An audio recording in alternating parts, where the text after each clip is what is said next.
Whether you own a single-family home with a big backyard, rent an apartment with a south-facing balcony, or live somewhere in between, there is a plug-in solar setup for your property type. Today, we're walking through exactly how to install a plug-in solar system depending on where you live, because the process is very different for a homeowner with a sprawling backyard versus a renter on a fourth-floor balcony. But the core principles are exactly the same. You need sun, you need the right electrical connection, and you need to mount the panels safely. By the end of this episode, you'll know exactly what applies to your specific property, what you can do yourself, and when you need to call an electrician. Welcome to Plug-in Solar Explained. I'm Lisa. And I'm Mike from PluginSolarUS.com. This is the simple way to understand plug-in solar, home energy, and the policies shaping America's next consumer energy movement. We get this question all the time. I live in a townhome. Can I use this? Or I rent an apartment. Is this actually legal for me? Today, we are breaking down the installation process property type by property type. Backyards, patios, balconies, and everything in between. Mike, before anyone buys anything, before they worry about electricians or landlords, what's the very first thing they need to figure out? Sun access. It doesn't matter what property type you have. If your panels can't see the sun, nothing works. You need to pull out the Compass app on your phone and figure out which way your outdoor space faces. In the US, south-facing is ideal. Southeast and southwest work very well too. But if your only outdoor space faces dead north, plug-in solar is probably not going to generate enough power to be worth the investment. What are the best locations by property type? For single-family homeowners, the backyard is usually the best option. You can ground-mount panels on a rack, tilt them to the optimal angle for your latitude, and run the cable to a dedicated outlet on the exterior wall. For condo and apartment renters, a south-facing balcony is the primary option. For townhomes, a patio or small yard works exactly the same way as a single-family backyard. And for those with a flat roof or a roof deck they can access, that's often the most sun-rich location of all. How many hours of sun do I actually need? You want at least 4 hours of direct, unobstructed sun per day. 6 or more is ideal. And unobstructed is the key word. A neighbor's tree that shades your panels for 2 hours in the afternoon can cut your production by 30% or more. Before you buy anything, spend a day watching where the shadows fall on your outdoor space throughout the day. Let's talk about permissions. Does it matter whether you own or rent? It matters a lot. If you own a single-family home, you generally don't need anyone's permission to put a portable appliance in your backyard. But you do need to follow your state's law and the National Electrical Code. In states that have passed plug-in solar legislation, like Colorado, Virginia, Connecticut, or Maryland, you're in a clearly defined legal framework. In states that haven't yet passed a law, you're in a gray area and should consult an electrician to ensure you're meeting local codes. What about HOAs? Homeowners associations can be notoriously strict about what you put in your yard. HOAs are a real obstacle. Even in states where plug-in solar is legal, an HOA can try to restrict what you put in your backyard or on your patio.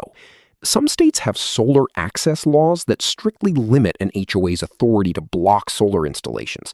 Others don't. You absolutely must check your HOA rules and your state's solar access laws before you buy anything. The last thing you want is to spend $2,000 on a system and then get a cease and desist letter from your HOA. And what about renters? They don't own the property. Renters need landlord approval. Even though plug-in solar is portable and doesn't require drilling holes in the wall, most leases restrict modifications or additions to balconies and patios. The good news is that a UL 3700 certified system is a much easier sell to a landlord than a traditional rooftop installation. It's certified safe, it doesn't damage the property, and it comes with you when you leave. PluginSolarUS.com has landlord negotiation templates to help you have that exact conversation. Once I have sun access and permission sorted out, what's the actual electrical setup? Do I just plug it into any wall outlet? This is where we have to be very precise because safety is on the line. For any system above 391 watts, which covers almost all mid-range and high-output systems, you need a dedicated circuit. That means the outlet you plug the solar system into must be the only thing on that circuit breaker. Why is that threshold exactly 391 watts? It comes from the National Electrical Code. A standard 15-amp circuit can safely handle continuous loads up to 80% of its capacity.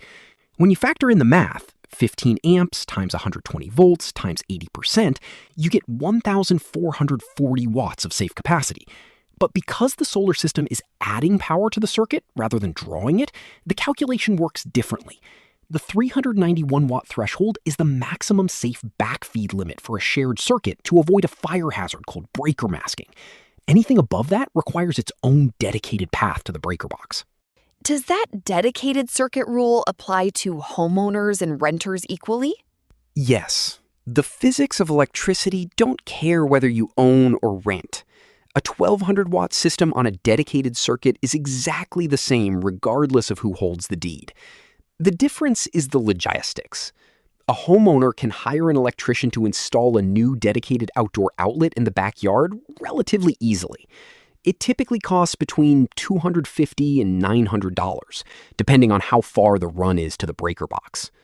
But a renter can't just hire an electrician to rewire their apartment. Exactly. A renter needs to ask their landlord to authorize that electrical work. Or they need to find an apartment unit that already has a compatible, dedicated outdoor outlet. That's the biggest hurdle for renters right now. It's one of the reasons why state laws that include landlord-tenant provisions are so important. Walk us through the actual physical installation for each property type. But first, I know there are different kinds of panels. Does the panel type affect how you install it? Absolutely. And this is something a lot of buyers don't think about until they're standing in the backyard with a box. There are 3 main panel types in the plug-in solar market, and each one is designed for a different setup. The first type is the traditional rigid monocrystalline panel, the same glass and aluminum panel you'd see on a rooftop. These are the most durable and have the longest warranty, typically 20 to 25 years. For installation, you mount them on a metal ground mount rack that you stake or bolt into the ground, angled to your latitude for maximum sun. You attach the microinverter to the back, run a weatherproof cable to your dedicated outdoor outlet, and you're done. This is the best option for homeowners with a backyard who want the highest long-term output and the longest lifespan. What's the second type? Foldable semi-rigid panels. These are designed to be portable and easy to store. They fold up like a suitcase and unfold flat on the ground or in the backyard. You don't need a metal rack, you just unfold them, prop them at an angle if needed, and connect the microinverter. They're lighter and easier to move than rigid panels, which makes them great for renters in houses or townhomes who want flexibility. The trade-off is a shorter warranty, typically 5 to 10 years, and slightly lower efficiency than a rigid panel on a properly angled rack. And the third type? Flexible or semi-flexible lightweight panels. These are specifically designed for balcony use. They're thin, light, and can be hung vertically or at an angle from a balcony railing using brackets or hooks, no drilling required. You attach the microinverter, run the flat cable through the balcony door gap to your indoor outlet or outdoor GFCI outlet, and you're set. These are the go-to option for apartment and condo renters. They're not as efficient as a rigid panel at the optimal tilt angle, but they're the only practical option when you're working with a railing instead of a yard. And when your lease ends, you unhook them, fold them up, and take them to your next place. So the rule of thumb is rigid panels for backyards, foldable panels for patios and yards where you want portability, and flex panels for balconies. That's exactly right. Match the panel type to your property type, and the installation becomes straightforward. Let's give people a concrete step-by-step picture. Walk me through what a typical installation day actually looks like for a homeowner with a backyard. Step 1. Verify your sun access. Use a compass app and spend an hour watching where shadows fall. Confirm your chosen spot gets at least 4 hours of direct sun. Step 2. Confirm your electrical setup. Have a licensed electrician verify you have a dedicated outdoor circuit, or install one if you don't. Do not skip this step for systems over 391 watts. Step 3. Assemble the mounting rack. Most racks come with clear instructions and require only basic tools, a wrench and a screwdriver. Set the tilt angle to match your latitude. For most of the continental US, that's between 25 and 40 degrees. And then the panels go on. Step 4. Mount the panels to the rack and attach the microinverter. The microinverter connects directly to the back of the panel. Step 5. Run the weatherproof cable from the microinverter to your dedicated outdoor outlet. Most systems include a cable long enough for a standard backyard run. Step 6. Plug in, power on, and verify the system is producing power in the app. The whole process for a single panel system takes about 2 to 3 hours. A 4-panel system might take a full afternoon. What's the bottom line for installation? 1. Sun access is the first question you have to answer. You need a south, southeast, or southwest facing area that gets at least 4 hours of direct sun per day. 2. Check your permissions.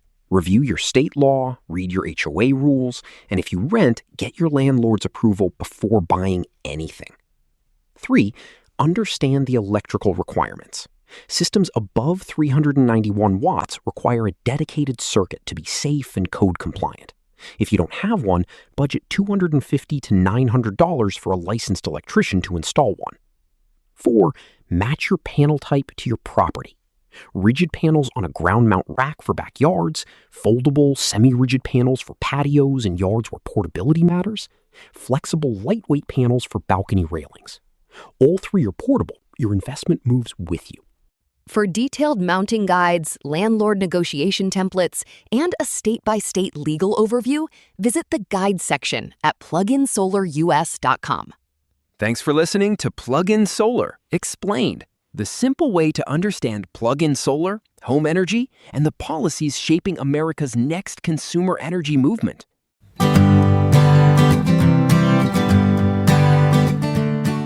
Plug-in Solar US is an educational resource. Rules, codes, utility requirements, and product certifications can change, so always check current local requirements and use properly certified products.